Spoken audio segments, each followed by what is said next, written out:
Hi, everyone. My name is Libby Coiner, and I'm one of the archivists at Elon University. I'm really excited to see so many familiar names on this call, including colleagues here in North Carolina and beyond. We were looking forward to hosting you all on our campus for the 2020 SNCA conference this year, and we were going to take part in and learn from conversations about labor. We were excited to hear from a wide range of folks talking about invisible and hidden labor, collections that document labor both inside and outside of our own institutions, emotional labor in our daily work, how we advocate for our own labor, and how we advocate for the labor of those in the most precarious positions in our own institutions. The outbreak of COVID-19 has radically transformed our lives over the past 2 months. Even though our conference was one of many that was canceled this spring and into the summer, we're really happy that we can still meet today and hear from Dorothy Berry, who is Digital Collections Program Manager at Houghton Library at Harvard University.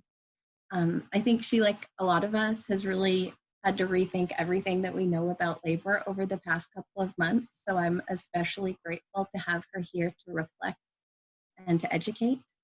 Dorothy has held her current role at Houghton Library since 2018, where much of her work focuses on African American history and how digital tools can help reunite stakeholder communities with their archival history.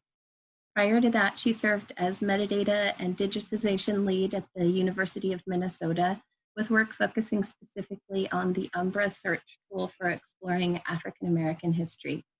She graduated from the Department of Folklore and Ethnomusicology at the School of Informatics, Computing, and Engineering at Indiana University.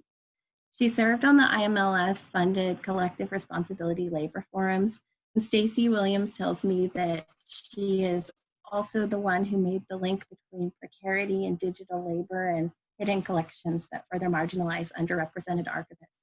She currently serves as the co-chair of the Archivists and Archives of Color section of the Society of American Archivists.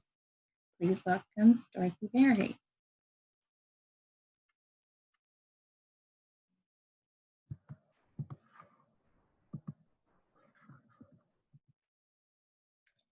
Great, so thank you for that introduction, Libby.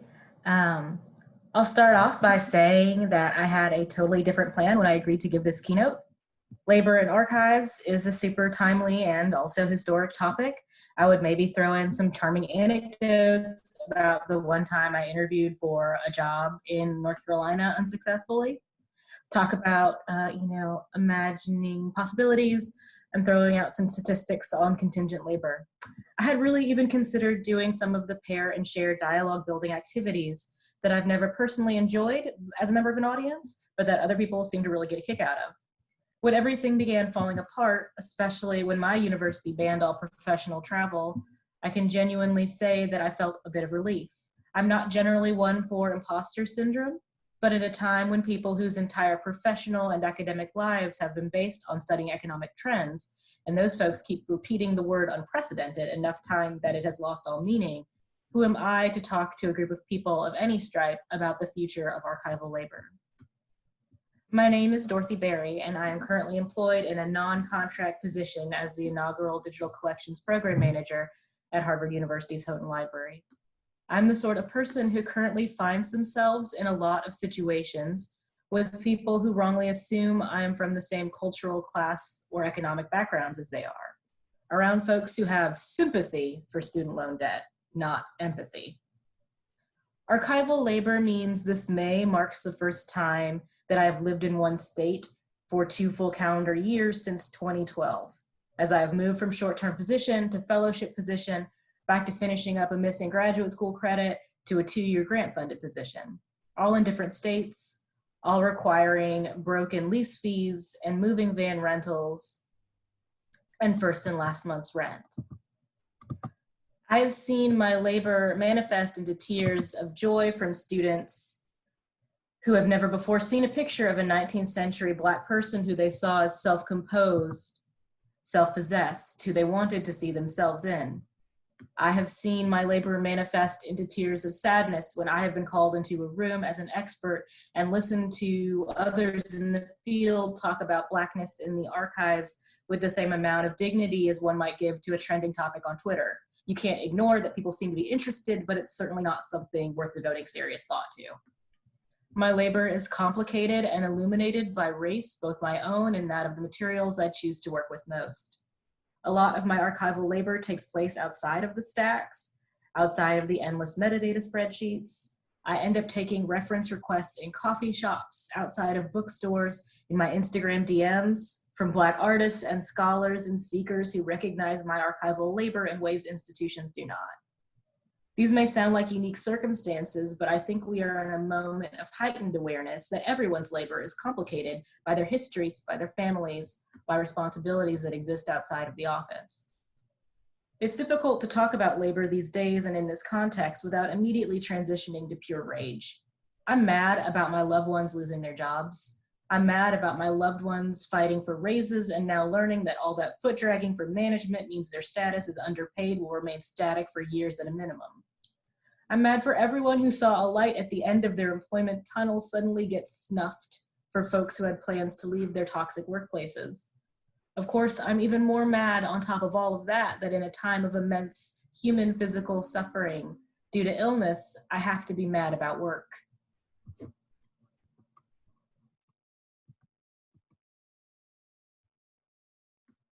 I don't believe it's wrong to be angry. I do believe it's wasteful to not transform your anger, however, if you're at all able. When I was asked for a title for this talk, the first word that came to my mind was imagining. This is a time when we are hearing across academia that things that were previously thought to be impossible in terms of service or workflows are suddenly moving forward without having 2 internal review sessions or without the formation of a task force under the working group commissioned by the Committee for Workflow Development in Archives. Extreme circumstances are forcing structural change, and we don't really have the time or energy right now to discuss why we let those structures get built in the first place. I want to imagine a future where it doesn't take a global pandemic for us to examine our pedagogy, to consider the cost of charging high fees for digitization, to stop placing a higher value on the manuscripts in our stacks than on our staff. I was mulling over this reality when I was reminded of the aphorism I heard when I was pursuing an MLS. Don't get into libraries because you love books. Get into libraries because you love people. Now, I do not want to ignore the more common and perhaps more reflective of my own path. Get into archives because you want a more stable career and you studied ethnomusicology and experimental music performance, so somehow archives is the most stable option available to you. Or to simplify further, get into any career because you need money and health insurance and don't feel guilty if you don't love what you do. Those are deep truths, and I don't want to put a Pollyanna-ish wallpaper over them. I do, however, want to spend this time with you using this righteous anger that is in the air to plant seeds of imagination, of the possibility of better futures in archival labor through a practice of manifesting a love of people in our work practices. Not romantic love or even familiar love, but the human love that asks us to put ourselves in the shoes of those we work with and for. This may sound too gushy for you, but I hope to describe it more clearly, explaining my framework. I do not believe people need to love their work. I think that is a rare privilege and more often a delusion people fall into that makes them sacrifice themselves for an enterprise that cannot love them back. I believe it is paramount that humans love other humans, that we acknowledge the full depth of the other's humanity by recognizing it as wild and nuanced as our own. If love as a word is still too woo-woo for you, feel free to replace my usage in your mind with respect, because that is at the core of what I'm talking about. Respecting the humanity of archival subjects and reifying the dignity of archival labor are tasks of imagination that are tied closely together. The aforementioned "don't love the books, love the people" phrase is often a chide towards those who fantasize about working in an empty, quiet space full of interesting and compelling books and silent, self-shushing patrons. I think it takes on a different color when viewed from an archivist perspective, now that we have thrown gatekeeping and false neutrality out the window, or at least I hope we all have. Envisioning a career of sitting in an empty space where you take all the time you want to research the greatest figures in history, write them a glowing biog hist, process the item with all the ALS and TP notes needed, and then sharing this information with only the most sacrificing scholarly pilgrims is both anachronistic and undesirable. Loving the people in archival labor is the act of uncovering those hidden voices, the silenced histories. Loving the people is working with new patron demographics to explore collections in ways they weren't designed for. Loving the people and not the archive is something I feel called to do as the core of my archival labor. But lest I give a false impression, I do not find it easy, nor have I generally found myself compensated to do so. Regardless, I'm talking to you today about imagining better futures, and I want to work with you to imagine loving the people who work with and for you, and loving the people for whom you work. I have been told by folks, hardworking folks, in comfortable and secure special collections leadership positions, that they see nothing wrong with contingent hiring because it worked out for them, sometimes with the implication that I shouldn't complain either because it worked out for me too. There's no point in arguing the details there of getting to a definition of worked out, because we have again reached the sort of failure of imagination that leads to the state we're currently in. This field is far too full of intelligent people for us to let a single conversation go by with the implication that one person getting a permanent, so they say, job out of every 50 or 100 people who remain underemployed in contract positions is any metric of success. This response doesn't come from, in my experience, a place of callousness or ignorance.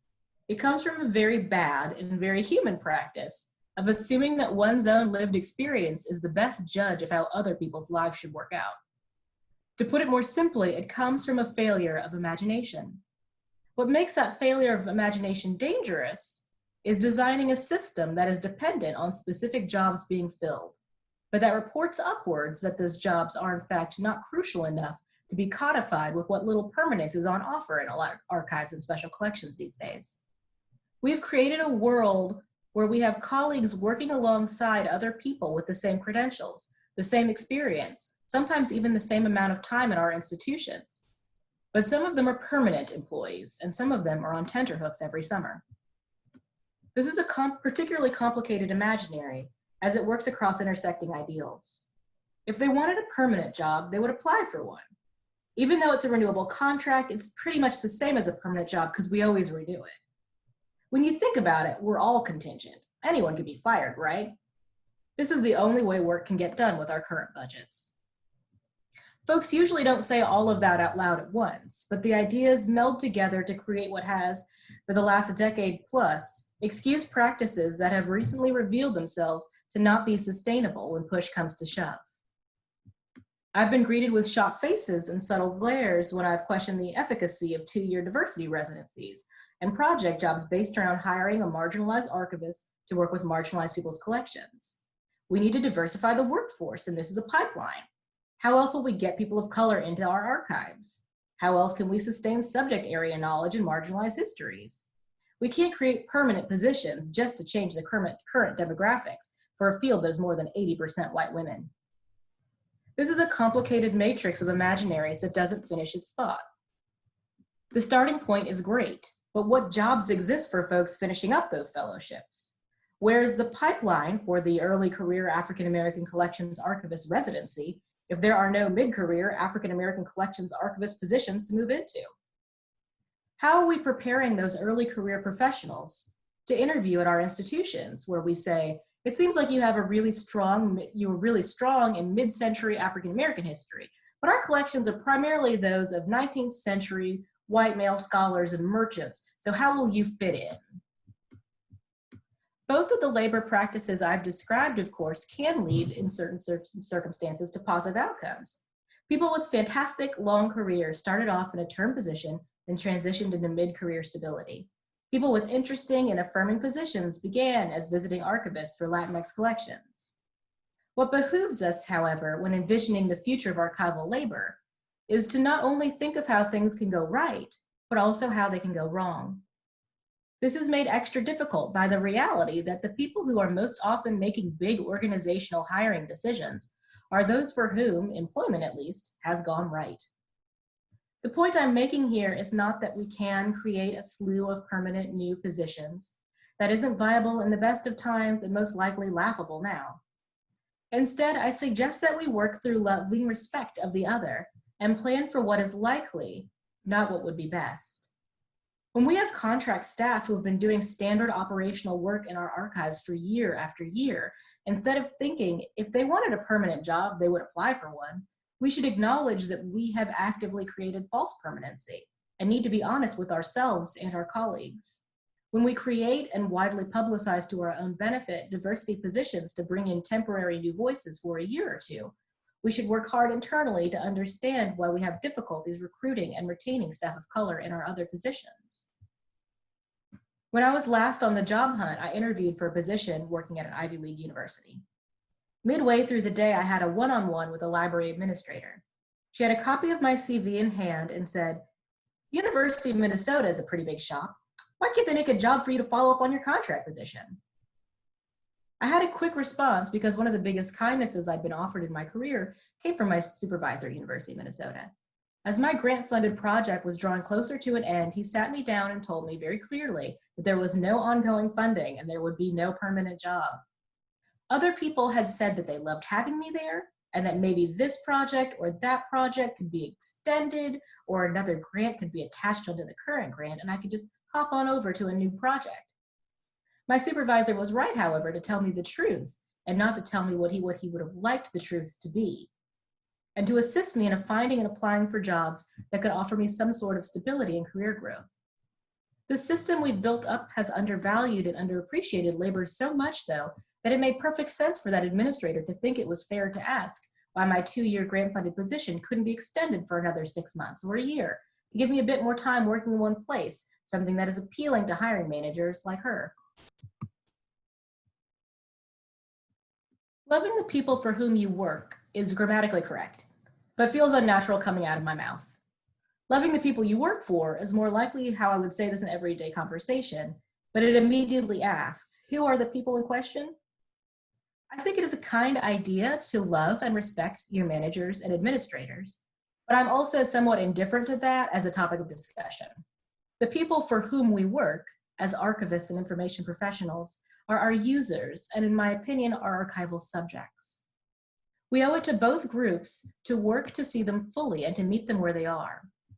We all know we are the inheritors of a long tradition of gatekeeping and putting on airs.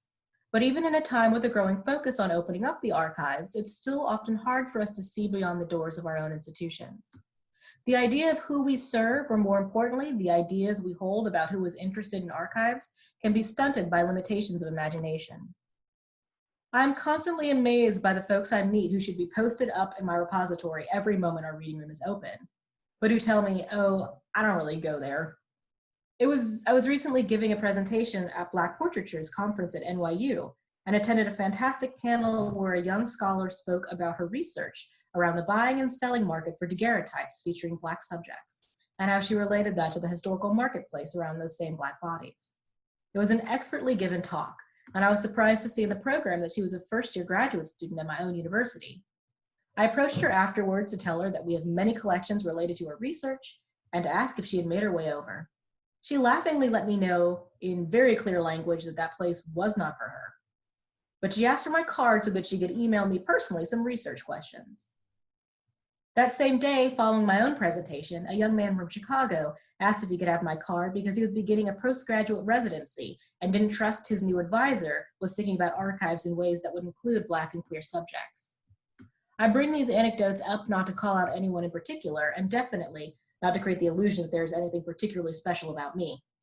What strikes me about both of them is how they illustrate how we as a field have made it clear to some people who are still relatively privileged, Harvard University graduate students and University of Chicago postgraduate scholars, that they are not who we serve in archives.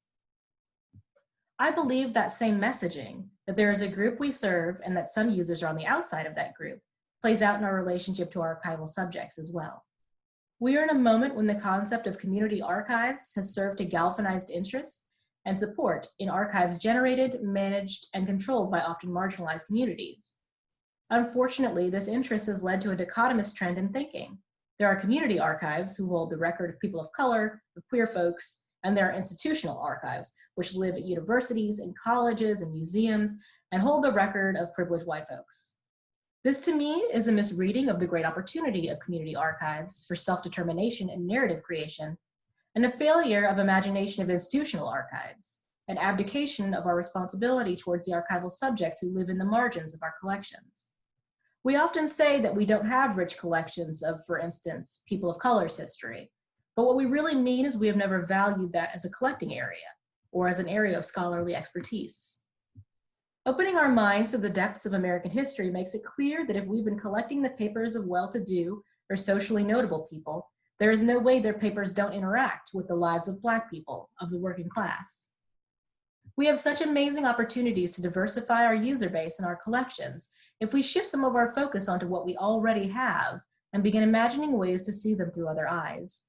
Shaking off our often well-earned notions about what's in our stacks and about who comes into our reading rooms is difficult and time-consuming, and when it comes from the voice of a newcomer like me, is sometimes, I'm sure, simply just annoying. The opportunity at hand is so spectacular, so much more engaging than simply shrugging away our holdings as mostly old, rich white men, that I'm very willing to be annoying and to ask that we love the archival subjects we have hidden away as much as we love the archival users who are eager for information if we just let them in. As I said at the beginning, this is a strange time to do almost anything, and a particularly strange time to write a keynote on archival labor. I thank you so much for your time, for choosing to log in to yet another Zoom meeting. In the face of almost no encouraging evidence, I am one who actively chooses the possibility of positive futures and invite you to explore your imagination for archival futures in which your labor is valued in all senses of the word. I did not get into this because I love the archive, but rather because I love the people the archive serves. I believe we can all continue in that service, but only if we open our minds and look closely at the systems we are designing and the systems that we choose to uphold. Thank you.